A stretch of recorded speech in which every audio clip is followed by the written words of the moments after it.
Hello student, my self के कौशिक। तो जैसा कि हम जानते हैं कि आज क्लास 8 का जो है साइंस का 23 फरवरी 2026 को पेपर हुआ है। तो वैसे आपको पेपर तो मिलता नहीं है, लेकिन स्टूडेंट की हेल्प से हमने कुछ क्वेश्चंस निकाले हैं। उसके आधार पर आप अपना चेक कीजिए कि कितने मार्क्स आपके बनते हैं और कमेंट करके बताना। तो देखिए, पहला क्वेश्चन है कि मादा एडिज मच्छर किस रोग का वाहक होता है। जो एडिज होता है वो होता है आपका किसका, डेंगू का। किसका होता है, डेंगू का। तो ऑप्शन ए आपका क्या हो जाएगा, करेक्ट। अगला क्वेश्चन है, कुछ जंतुओं को संकटापन्न जंतु कहा जाता है, क्यों? क्योंकि एक लेवल से अगर इनका लेवल मतलब जानवरों की संख्या कम हो जाएगी तो अपन कह सकते हैं कि इनको ये क्या हो जाते हैं, एंडेंजर्ड हो जाते हैं। तो इन पर क्या होता है, संकट उत्पन्न हो जाता है, इसलिए इनको क्या कहते हैं, इनकी संख्या में क्या हो जाएगी, कमी हो जाती है। तो इनको अपन क्या कहते हैं, संकटापन्न जंतु कहते हैं। तो उनकी संख्या निर्धारित से इस तरह से कम हो जाएगी। बिल्कुल ये बात सही है।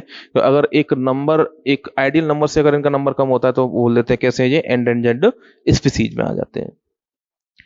अगला है कि विद्युत कर्मी विद्युत तारों पर कार्य करते समय किसी प्रकार के दस्ताने का उपयोग करेंगे। तो हम सब जानते हैं कि जो दस्ताने होते हैं आपके, जो लाइटमैन के, वो किसके यूज किए जाते हैं, आपके रबड़ के यूज किए जाते हैं। तो ऑप्शन ए आपका क्या हो जाएगा, करेक्ट हो जाएगा। अगला है कि एक रिफिल के पास फूला हुआ गुब्बारा लाने की स्थिति में क्या बदलाव होगा। What will happen if you bring a inflated balloon near a refill. तो रिफिल और बैलून को अगर हम पास में लाते हैं तो वो एक दूसरे को क्या करते हैं, अट्रैक्ट करते हैं। हम जानते हैं एक चार्ज बॉडी एक डिस्चार्ज बॉडी क्या करती है, अट्रैक्ट करती है। तो वे एक दूसरे के क्या होंगे, क्लोज आएंगे। तो देखिए ऑप्शन के हिसाब से बन जाएंगे। पहला कह रहा है कि दोनों एक दूसरे से दूर जाएंगे, बिल्कुल गलत बात है। सेम चार्ज में क्या होता है, रिपल्शन होता है। अगला, दोनों एक दूसरे के पास आएंगे, बिल्कुल दोनों एक दूसरे के आएंगे, ये पास आएंगे। ठीक है। अगला है कि मलेरिया किस सूक्ष्म जीव से फैलने वाला रोग है। तो मलेरिया जो होता है वो किसकी वजह से होता है, प्लाज्मोडी सॉरी प्रोटोजोआ की वजह से होता है। तो बैक्टीरिया नहीं होगा, वायरस नहीं होगा, फंगी नहीं होगा, कौन होगा, प्रोटोजोआ। कौन होगा, प्रोटोजोआ। अगला है कि ईंधन के अपूर्ण दहन से उत्पन्न अत्यंत विषैली गैस जिससे व्यक्ति की मृत्यु भी हो सकती है। तो इनकम्प्लीट कंबशन कैसा है बेटा, इनकम्प्लीट कंबशन, अपूर्ण दहन। तो जब भी कंप्लीट कंबशन होता है तो गैस निकलती है आपकी कार्बन डाइऑक्साइड, और जब भी इनकम्प्लीट कंबशन होता है तो आपकी निकलती कार्बन मोनोऑक्साइड। इसका फॉर्मूला होता है आपका क्या, CO। क्या होता है बेटा, CO। तो आपका carbon monoxide is correct answer. अगला है कि लोहे की स्टैचू पर जिंक की परत चढ़ाने पर क्या प्रभाव पड़ता है। तो जो भी लोहे की चीजें हैं उनको अपन जंग से बचाने के लिए, किससे बचाने के लिए, जंग से बचाने के लिए क्या करते हैं, जिंक की प्लेटिंग करते हैं। जैसे कि रेलगाड़ी की पटरियों पर अपन क्या लगाते हैं, जिंक की लेयर लगाते हैं, जिंक की प्लेटिंग करते हैं, जिसको अपन क्या बोलते हैं, गैल्वेनीकरण या गैल्वेनाइजेशन कहते हैं। तो जिंक से बचाने के लिए तो देखते हैं इसमें क्या दे रखा है कि फूड डिकम्पोजिशन इंक्रीज हो जाता है। नहीं, ये बात बिल्कुल गलत है। अगला है कि जंग अधिक लगता है, बिल्कुल ये बात तो और ज्यादा गलत हो जाती है। अगला है कि परिरक्षण किया जाता है, इट कैन बी प्रोटेक्टेड। हाँ, कि परिरक्षण मतलब कि इनको खाने पीने की चीज छोड़ दी, इसको ऐसा इसको वो करना है, परिरक्षण कर रहे हैं अपन। अगला है कि जंग नहीं लगता, बिल्कुल ये बात सही है कि इस पर क्या नहीं लगता, जंग नहीं लगता। Option D is correct. अगला क्वेश्चन है क्वेश्चन नंबर 8 कि वायु का प्रवाह बढ़ाकर आग फैलने से रोका जा सकता है, क्या ये बात सही है। तो देखिए, ज्यादा हवा चलेगी, ज्यादा एयर होगी तो उससे आग क्या लगेगी, ज्यादा लगेगी। तो ये कह रहा है कि नहीं रोका जा सकता, ये बात बिल्कुल सही है। स्टेटमेंट एक आपका बिल्कुल सही है। अगला है कि लकड़ी में लगी आग को जल डालकर कम किया जा सकता है, बिल्कुल। कि अगर लकड़ी के ऊपर आग लगी है तो उसमें पानी डालकर हम उसके क्या कर सकते हैं, उसके इग्निशन टेम्परेचर, उसको जलन ताप को क्या कर सकते हैं, कम कर सकते हैं, जिससे क्या हो जाएगी, वो आसानी से आग पर काबू किया जा सकता है। दोनों ही स्टेटमेंट आपके बिल्कुल करेक्ट हो जाते हैं। तो ऑप्शन के हिसाब से जाएंगे। ऑप्शन देखिए, दोनों किसमें सही है। तो केवल 2 कथन सत्य बिल्कुल गलत है, कथन 1 व 2 दोनों सत्य बिल्कुल। स्टेटमेंट 1 एंड 2 कैसे, दोनों ही ट्रू है। अगला है वेरी शॉर्ट आंसर आपको लिखने हैं कि बिजली संयंत्र में किस जीवाश्म ईंधन का उपयोग किया जाता है। तो which fossil fuel is used in power plant. तो पावर प्लांट में जो फॉसिल फ्यूल यूज किया जाता है आपका कोल, और एक आपको यूज किया जाता है क्या, CNG। दोनों में से आप कोई भी लिख के आते हैं तो आंसर आपका सही माना जाएगा। अगला है कि एक आपको फिगर दिया गया है और आप में ABC 3 स्पर्म दिए गए हैं और एक क्या दिया गया है, ओवम दिया गया है। तो इनमें से कौन सा इसको क्या करेगा, फर्टिलाइज करेगा। तो आपको दिख रहा है कि ए की पोजीशन कहां दिखाई गई है, अंदर दिखाई गई है। तो ए ने इसको क्या कर दिया, फर्टिलाइज कर दिया है। तो ए के द्वारा इसको क्या किया गया, फर्टिलाइज किया गया है।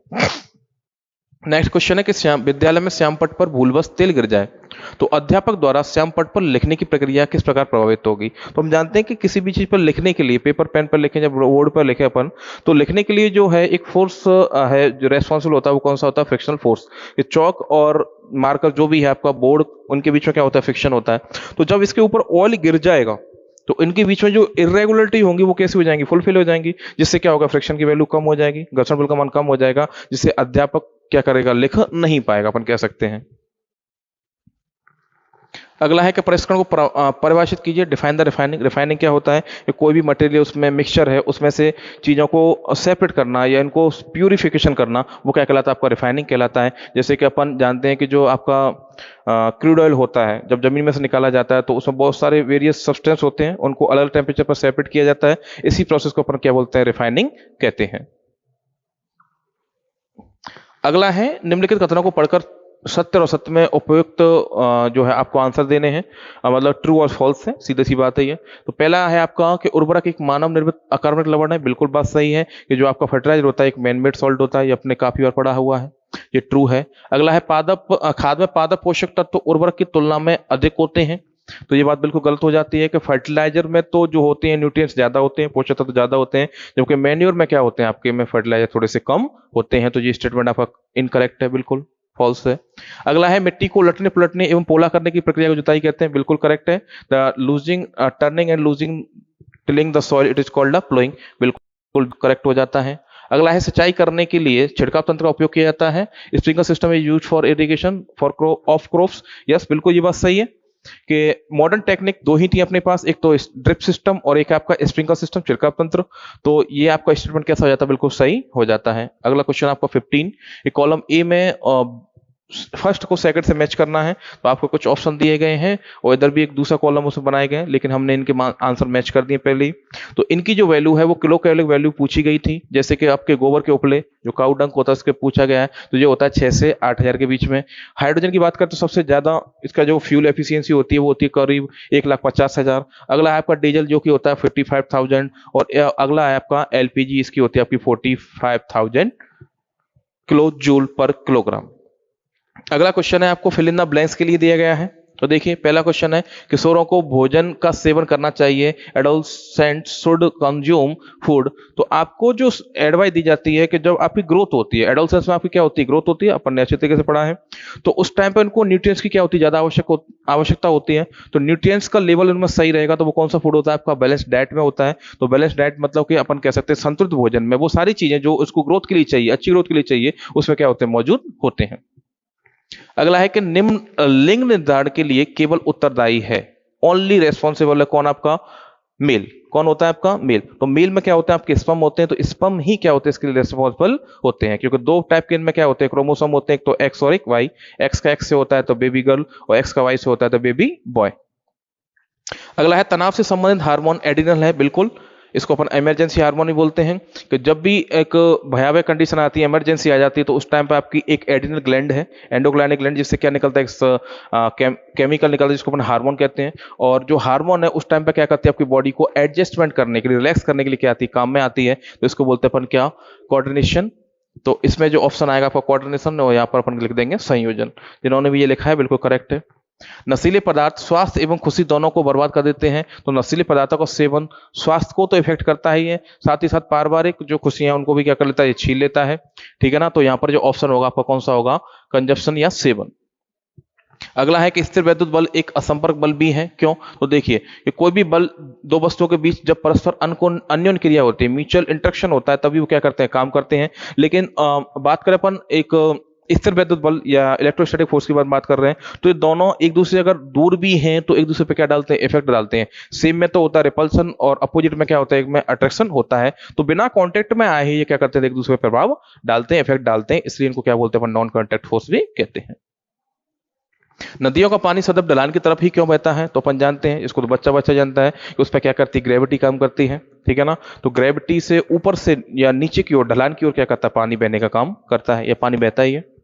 सूखी लकड़ी एवं धातु के तार की विद्युत चालकता में अंतर का कारण समझाइए। जो इलेक्ट्रोकंडक्टिविटी है उसको अपन को दोनों में डिफरेंशिएट करना है। तो देखिए बात करें अपन सूखी लकड़ी, तो जैसा क्या गया सूखी लकड़ी, तो सूखी लकड़ी में क्या नहीं होता? पानी नहीं होता। बिल्कुल बिल्कुल बोल सकते हैं कि इंसुलेटर की तरह कार्य करती है। तो पानी नहीं है, मतलब पानी अपन जानते हैं कि जो इलेक्ट्रिसिटी कंडक्टर होता है, ठीक है ना? तो ये बिल्कुल सूखी है तो बिल्कुल कंडक्ट नहीं करेगी। बात करें अपन एक मेटल के वायर की, तो मेटल जो होती है उनमें क्या पाए जाते हैं? फ्री इलेक्ट्रॉन्स पाए जाते हैं। तो जो क्या करती है? इलेक्ट्रिसिटी को बड़ी अच्छी तरीके से क्या करती है? कंडक्ट करती है। ये दोनों में क्या हो जाएगा? आपका डिफरेंस हो जाएगा। क्वेश्चन 19 चलते वाहनों में उच्च ध्वनि के साथ गाने चलाना दुर्घटना को न्योता देना है। कथन के समर्थन अपने विचार लेके है, आपको इसमें अपने स्टेटमेंट देने हैं, क्या ये बात सही है, कितनी हद तक सही है। तो देखिए, जब भी अपन जो भी फोर व्हीलर, जो भी व्हीकल अपन चला रहे हैं, ठीक है ना, उसके अपन कांच के दरवाजे हैं वो उनको पैक करेगा, और ज्यादा बूपर वगैरह जो भी गाने सुनते जा रहे हैं लाउडली, तो इससे होगा क्या कि जो ड्राइवर है उसका ध्यान भटक जाएगा, और उससे क्या होगी, दुर्घटना की संभावना ज्यादा बढ़ जाएगी। आपको कोई पीछे से हॉर्न मार रहा है, आप उसकी सुनोगे नहीं, आपको ओवरटेक करेगा, हो सकता है कैसे क्या हो जाए, एक्सीडेंट भी हो जाए। ऊंचे भवनों पर त्वरित चालक लगाने का औचित्य सिद्ध कीजिए। Justify the installation lightning conductor on tall building long buildings. तो देखिए, जो लाइटनिंग कंडक्टर क्या होता है, जो लाइटनिंग आपकी है उसको जमीन में ले जाने का काम करता है। मतलब जैसे ही बिल्डिंग में पड़ेगा तो पूरा का पूरा उसको क्या कर देगा, नीचे जमीन में ले जाएगा। इसका एक सिरा ऊपर खड़ा रहता है, ऊपर हवा में रहेगा, और दूसरा सिरा इसका जमीन में रहता है। तो इसको एक इजी रास्ता, एक जो है सरल रास्ता क्या कर देता है, प्रोवाइड कर देता है, जिससे कि जो भी है चार्ज है वो कहाँ चला जाएगा, पूरा का पूरा अर्थ में समा जाएगा। इससे बिल्डिंग को कोई भी क्या नहीं होता, नुकसान नहीं पहुंचता है। अगला है कि विद्यालय प्रयोगशाला में लेजर प्रकाश स्रोत का उपयोग विद्यार्थियों द्वारा बिना सावधानी बरते करना उचित नहीं है। तो देखिए, जो लेजर लाइट होती है वो आंखों को क्या करती है, बहुत ज्यादा इफेक्ट करती है। हो सकता है कि इससे जो भी बच्चे खेल रहे हैं वो खेल खेल में एक दूसरे की आंखों में डाल दें, जिससे क्या होगा, उसकी आंख डैमेज हो सकती है, तो उसको पार्सली अंधापन भी हो सकता है, या हो सकता है वो परमानेंटली क्या हो जाए, ब्लाइंड हो जाए। ठीक है ना, तो इसलिए इनको ऐसा करने की सलाह बिल्कुल भी देंगे। ठीक है ना। जब हाई हील्स पहनकर मुलायम मिट्टी पर चलाए तो गड्ढे क्यों बनते हैं? हाई हील्स, तो हाई हील्स पे नाचे तू बड़ी जचे, तो वो कंडीशन नहीं है। देखिए, एक्चुअल में इसके लिए फंडा क्या है, एक्चुअल में इसके लिए फंडा क्या है, दाब, प्रेशर। तो अपन जानते हैं कि अपनी बॉडी का जो वेट है, अपन जानते हैं हील का जो सरफेस एरिया होता है वो नीचे कैसा होता है, बहुत कम होता है। सरफेस एरिया कम होगा तो अपन जानते हैं कि P इक्वल टू होता है F/A।